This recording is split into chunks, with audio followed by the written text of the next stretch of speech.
네, 오늘도 예배하러 모이신 우리 반석교회 성도님들 주님의 이름으로 환영하고 축복합니다.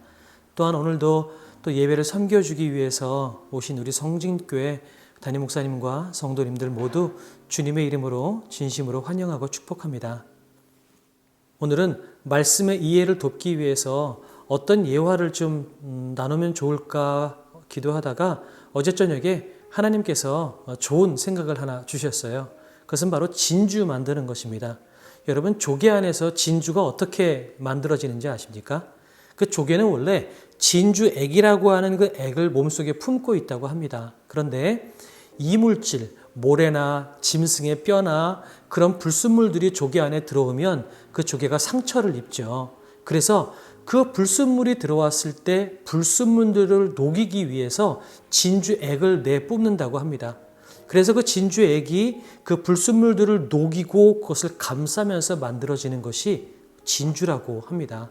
어떻게 보면 굉장히 처절한 과정 가운데에서 만들어지는 게 진주인 거죠. 우리가 보기에는 반짝거리고 빛나고 귀해 보이지만 그 진주가 만들어지기 위해서 조개는 고난을 통과하고 아픔을 통과해서 불순물들을 이겨내고 자기 자신이 살게 하기 위해서 그렇게 만들어지는 것이 조개라는 것입니다. 오늘 여러분 이 조개의 이야기를 잘 기억하시면서 나중에 다시 한번 이것을 가지고 하나님의 은혜를 나눠보려고 합니다. 먼저 우리 지난 3주간 동안 교회에 대해서 고민하는 시간을 가져봤는데요. 어떤 나눔했는지 여러분 혹시 기억하십니까? 먼저 지지난주에는 우리가 주는 그리스도시요 살아계신 하나님의 아들입니다 라고 하는 그 베드로의 고백, 그 고백 위에 교회가 세워진다라는 말씀을 나누면서 교회의 특권이 무엇인지 그리고 그 교회가 누구로 인하여 세워지는지에 대해서 나누었습니다. 특정 한 사람의 목회자나 능력 있는 어떤 한 사람으로 인하여서 교회가 세워지고 만들어지는 것이 아니라 건강한 신앙 고백을 하고 있는 저와 여러분이 모였을 때 그 신앙 고백 위에 교회가 세워진다는 것을 지지난주에 나누었죠. 그러면 지난주에는 건강한 고백이 그럼 도대체 무엇인가에 대해서 나누게 되었습니다. 건강한 고백이란 낮은 곳으로 내려가는 삶, 더 섬기고 내려놓는 삶, 제자들의 발밑으로 내려가시고 또한 십자가를 지셨던 예수님처럼 자기를 부인하고 자기의 인생을 주님께 맡기는 그런 삶을 동반한 고백이 바로 건강한 고백이다라는 것을 나누었습니다.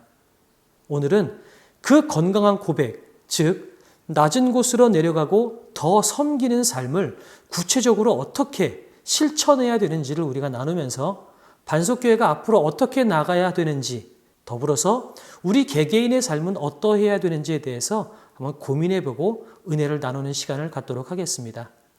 우리 마태복음을 살펴보면요. 지지난 주서부터 하나님의 아들이시라는 고백을 받으신 예수님께서 바로 장로들과 서기관들에게 고난을 받으시고 죽으셔야 한다고 말씀을 하셨죠. 그 말씀을 들었을 때 제자들이 얼마나 충격적이었을까요? 아마 그 어떤 해설이나 위로도 쉽게 풀리지 않는 충격이었을 거라고 저는 생각을 합니다. 적어도 그 당시에는 그 말이 어떤 의미인지 잘 이해조차 하지 못했던 것 같습니다. 이게 대체 무슨 말이지? 저분이 십자가에 죽어야 한다고? 혹시 그럼 메시아가 아닌 거 아니야? 아니 어떻게 메시아라는 분이 서기관과 장로들에게 고난을 받아야 되지? 3일 만에 살아야 된다는 건 뭐야? 이런 의구심이 그 제자들의 마음 가운데 떠나지 않았을 것 같습니다. 오늘 본문은 그 말이 있은 후 엿새 후라고 이야기하고 있습니다. 그렇다면 적어도 이 6일 동안은 제자들이 받은 충격이 가시지 않았던 것 같아요. 그랬을 때 예수님은 그 제자들의 주축인 베드로와 야고보와 요한을 데리고 산으로 올라가십니다. 그리고 2절에 보면 그 산에서 예수님의 모습이 변하시죠. 얼굴이 해같이 빛납니다. 그리고 모세와 엘리야가 나타났습니다. 아마 이때 이 베드로는 선지서에 나오는 그 많은 예언의 말씀이 떠올랐을 것 같아요. 특별히 말라기 4장 5절에 보면 보라, 여호와의 크고 두려운 날이 이르기 전에 내가 선지자 엘리야를 너에게 보내리니 이 말씀을 생각했을지도 모르겠습니다. 아, 엘리야가 왔으니까 곧 크고 두려운 날이 이르겠구나. 심판의 날이 오겠구나. 비로소 메시아가 이 땅을 통치하시겠구나. 아마 그 약속의 성취를 떠올렸을지도 모르겠어요. 베드로는 그래서 그 영광스러운 상황이 오래되기를, 그리고 기억되기를 바랬을 것입니다. 아니면 어쩌면 베드로는 거기 그냥 머물고 싶었을지도 모르겠어요. 그래서 초막셋을 짓겠다고 고백을 하죠.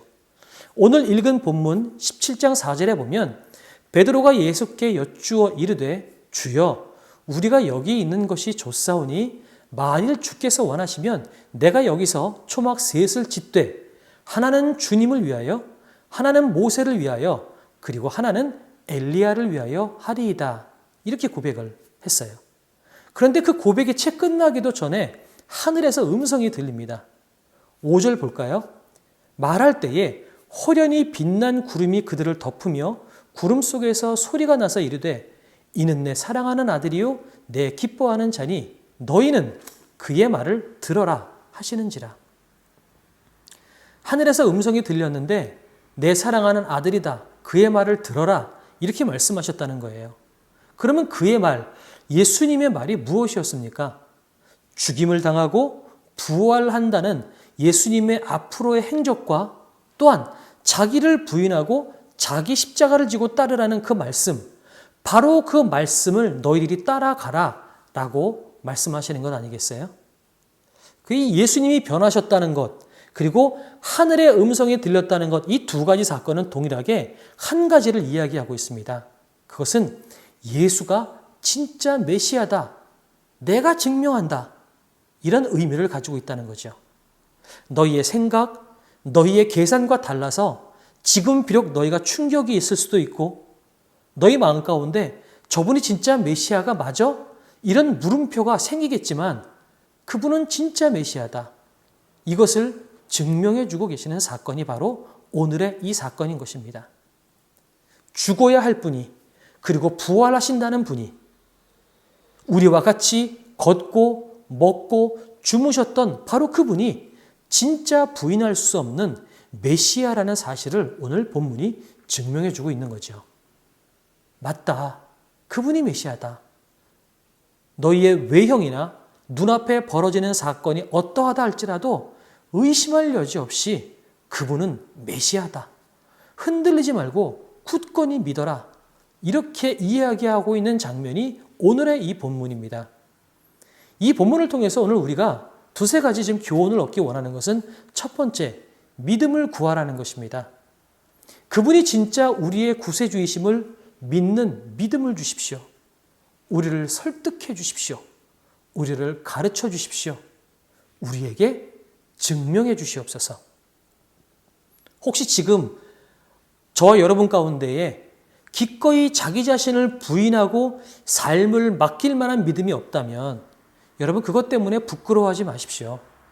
혹시 교회를 오래 다녔고 직분도 받았는데 내가 장로요, 권사요, 집사고 정말 오래 신앙생활을 했다고 생각했는데 근데 내 안에 믿음이 없어요. 여러분 그렇다면 부끄러워하지 마시고 감추지 마십시오. 오늘 이 제자들에게 예수가 메시아임을 증명해 주셨던 하나님께서 우리에게도 그렇게 동일하게 증명해 주시기를 원하십니다. 우리에게는 정직한 기도가 필요합니다.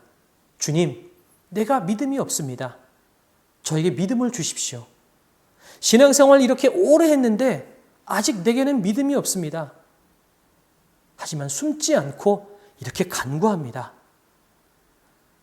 이렇게 기도하며 나아갈 때에 베드로를 설득하시고 증명해 주셨던 하나님께서 오늘 나에게도 제대로 믿는 믿음을 주시옵소서. 이렇게 간구하는 것이 오늘 우리가 첫 번째 받은 은혜입니다. 여러분 부끄러워하지 마십시오. 주님께서 바로 오늘 여러분에게 그 믿음을 주시기 위해서 이 도전을 우리에게 주신다는 것입니다. 그렇다면 두 번째, 산 밑으로 내려가라 라는 것입니다. 베드로는 그 자리가 너무나도 황홀하고 영광스러운 자리였을 것 같아요. 그래서 초막셋을 기꺼이 짓겠다고 하죠. 그런데 하늘의 음성은 이렇게 말씀하세요. 아니다. 내 아들의 말을 들어라. 너희가 있어야 할 자리는 이 영광스럽고 황홀한 자리가 아니라 저 치열하고 수많은 사건, 사고가 빈번한 저 산 밑의 세상이다. 이 영광스러운 자리에서 영광스러움을 누리기만 하고 끝나는 것이 아니라 저 밑으로 내려가서 고난당하고 십자가를 지고 눈물도 흘리고 아프기도 하겠지만 그 울고 웃음을 통해서 하나님의 자녀답게 살아가는 것, 바로 그것이 내 아들의 뜻이란다. 산 밑으로 내려가라. 이렇게 말씀하시는 거예요. 처음에 나누었던 우리 진주의 조개를 얘기해 볼까요? 진주액이 그냥 조개 몸 안에만 머물러 있는 것이 아니라 고통과 고난을 뚫고 지저분하고 위험한 것들과 싸워내기 위해서 몸 밖으로 나와야만 진주가 만들어지는 것처럼 하나님이 우리를 진주처럼 만드셨다 해도 우리가 편하고 좋은 조개의 몸속에만 머물러 있으면 우리는 진주로서의 그 가치를 만들어낼 수가 없는 것입니다. 몸 밖으로 나와서 모래와 싸우고 부유물, 더러운 것들, 짐승의 뼈들과 싸워 이겨낼 때에야 비로소 진주다워지는 것입니다. 그저 고귀하게 밝고 그 영광스러운 자리에 머물러 있는 것이 아니라 세상 속으로 내려와서 그들 속에서 그리스도인다움을 드러내는 삶을 살라는 것입니다. 수도원의 영성이라는 말 여러분 들어보신 적 있나요? 중세시대 그리고 최근에도 세상과 멀어져서 따로 산속이나 동굴이나 광야에 수도원을 짓고 오롯이 하나님의 음성에만 집중하는 그런 운동들이 있었습니다. 참 귀합니다. 정말 고귀하고 순결한 영성입니다. 그런데 그것도 귀하지만 오늘 하나님께서는 우리에게 그 자리가 아니라 산 밑으로 내려가라고 말씀하시는 거죠. 그렇다면 여러분, 우리에게 산 밑으로 내려간다는 것은 어떤 것을 의미할까요? 우리 반석교회 성도 여러분, 그리고 같이 예배하러 모이신 우리 성진교회 성도님 여러분, 교회가 산 밑으로 내려간다는 것은 무엇을 의미할까요? 그것은 그리스도인들만의 그 영광스러운 자리에서 내려와서 세상 속에 들어가라는 말입니다. 우리끼리 담을 쌓고 우리들만의 언어로 살아가는 것이 아니라 세상과 친해지라는 것이죠. 그래서 성진교회 같은 경우는 작년에 행복 나눔이라는 걸 했었죠. 2차례나 진행하면서 주변 상권 살리기 운동을 했습니다. 마치 밑 빠진 독에 물을 붓듯이 엄청난 재정을 주변에 퍼주는 듯한 그런 운동. 낭비 같지만 사실 그런 운동이야말로 산 밑으로 내려간 교회의 좋은 모델이고 표본이 아닐까라는 생각이 듭니다. 그래서 결국 예수를 모르는 많은 사람들조차 사당동 가면 성진교회를 인정하는 거 아니겠어요? 어느 분이 그러더라고요. 사당동에서 위치를 모르면 성진교회를 찾으라고요. 성진교회가 랜드마크라고 이야기하는 소리를 제가 들었습니다. 맞습니다. 우리가 그렇게 산 밑으로 내려가 세상 속에 숨어 들어가서 세상 속에서 우리가 예수 그리스도를 믿는 자의 거룩함을 지켜내고 보여주는 삶을 살아나가라고 하는 것입니다. 저와 여러분은 더욱더 외부인들이 오기 편한 교회가 되었으면 좋겠어요. 담장이 허물어지는 교회가 되었으면 좋겠습니다. 누구라도 환대받는 느낌이 나는 그런 교회가 되었으면 좋겠습니다. 쉽지는 않겠죠. 그러나 어렵다고 해서 피할 길은 아니라는 것입니다. 그래서 비그리스도인들이 교회를 친근하게 느낄 수 있는 분위기가 되는 것, 그들이 자연스럽게 복음을 받아들일 수 있도록 환경을 만들어 주는 것입니다. 이미 교회 안의 예배도 그래서 열린 예배니, 새신자 예배니, 구도자 예배니 이런 말들이 나왔죠. 저희도 온라인 교회를 이번에 만들었습니다. 카카오톡 채널을 통해서 교회 소식을 나누고 또한 유튜브를 통해서 설교를 공유합니다. 이것이 왜 그럴까요? 비록 미약하나마 작은 힘이라도 세상 속으로 들어가고자 하는 몸부림이고 발버둥이 아니겠습니까? 우리는 더 밝은 분위기의 교회를 만들고 새로 오신 분들께 너나 할 것 없이 인사하고 환영하고 사람들이 봤을 때 여기가 교회야 카페야 이런 분위기가 나도록 더욱더 밝고 화사한 그런 교회가 되었으면 좋겠습니다. 예수님은 산 밑으로 내려가자고 하십니다. 그것은 거룩함을 포기하자고 하시는 것이 아닙니다. 치열하고 근심 많은 세상 속에서 그 안에 들어가서 거룩함을 싸워내고 지켜내자는 것이죠. 진주액이 아니라 모래를 녹여내는 진주가 되자는 것입니다. 우리 반석교회가 산 밑의 교회가 되기 위해서 기도하고 나갔으면 좋겠어요. 아주 작은 것부터. 오늘도 예배 전에 몇몇 우리 집사님들, 권사님, 장로님께서 나오셔서 교회를 청소하고 주변 정돈을 했습니다. 이것부터, 가장 작은 것부터 우리가 하고 우리가 나가는 것입니다. 이것이 산 밑으로 내려가는 작은 행동 중에 첫 걸음이라고 저는 생각을 해요. 좀 이야기를 마무리하면서 사도 바울 선생님의 말씀을 인용하겠습니다. 사도 바울은 고린도 후서에서 자기 자신의 정체성을 중매쟁이로 이야기합니다.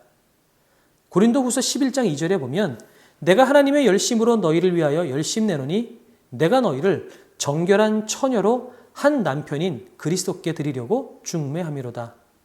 첫째로 교회는 우선적으로 우리가 믿는 믿음을 얻어 하나님과 친밀해지는 것입니다. 그리고 둘째로 성도와 성도들의 마음이 이어지는 공동체가 되는 것입니다. 믿음 안에서 사랑하고 용납하고 이해하고 섬기는 것. 잘못을 저질렀을 때 감싸 안아주고 용서하고 끌어안고 아픈 것이 있을 때 같이 울어주는 것. 기쁜 일을 같이 기뻐하는 것. 그리고 세 번째로 세상과 하나님을 이어주는 것입니다. 그래서 교회는 세상으로 내려가는 것입니다. 이 첫 번째와 두 번째, 즉 견고한 믿음이 있고 성도끼리의 사랑과 용납함이 굳건해진다면 우리는 세상 속에서 모래덩어리가 되는 게 아니라 모래를 녹여서 더 큰 진주를 만들어내는 힘이 생기는 것입니다. 저와 여러분 그렇게 기도했으면 좋겠습니다. 오늘 우리가 같이 기도하기 원하는 것은 하나님, 우리에게 누구도 흔들 수 없는 믿음을 주시옵소서. 내가 믿음이 약해지고 흔들릴 때에 하나님, 나에게 주님을 증명해 주십시오. 내가 믿고 따라야 할 주님이라는 것이 확고히 믿어질 수 있도록 나에게 주님을 증명해 주십시오. 이것이 우리의 첫 번째 기도가 되었으면 좋겠어요. 두 번째는 주님, 우리를 산 위에 두지 마시고 산 밑으로 내려가 진주를 만들어내는 자가 되게 하여 주시옵소서.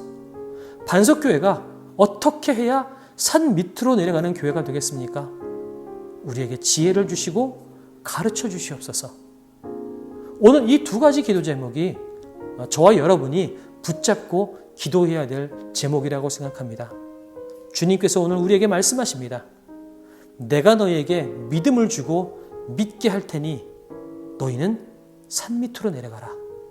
저 거친 세상 속에서, 광야 같은 세상 속에서 너희의 거룩함을 보여줘라. 하나님의 자녀다움을 보여주고 멋있게 살아라. 오늘 이렇게 말씀하고 계십니다. 한 주간 이 말씀 붙잡고 기도하며 승리하는 삶을 저와 여러분이 살아내셨으면 좋겠습니다.